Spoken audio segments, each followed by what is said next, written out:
Yan. Yan, good morning mga kapalbron. Sa lahat po ng gustong bumili ng kwan dyan, daing na flying fish, iliw.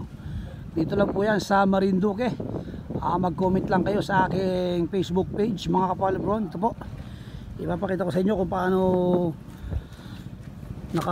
nakasalansan sa baklad. Ito, baklad tawag dito sa amin, baklad mga kapalbron. Yan, nakakamada siyang maganda.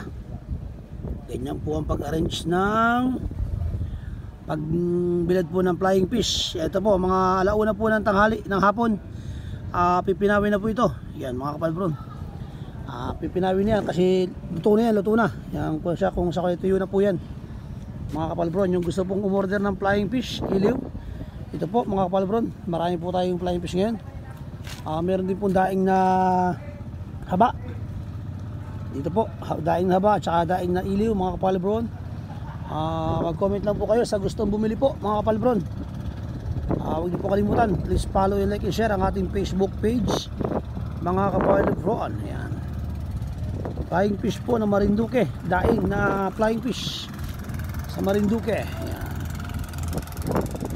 po, ito lang po yan sa Suha Port mga kapalbron. Ayan, dito pa ang ating ibang taksay.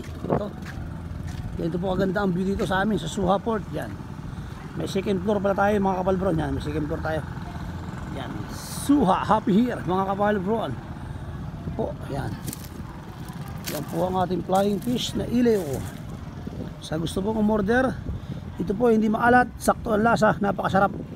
Lalo na po sa almusal mga kapalbron, tuwing umaga pang almusal. Yan, yan, good morning mga kapalbron Marinduque. Please follow and like and share ang ating Facebook page mga kapalbron.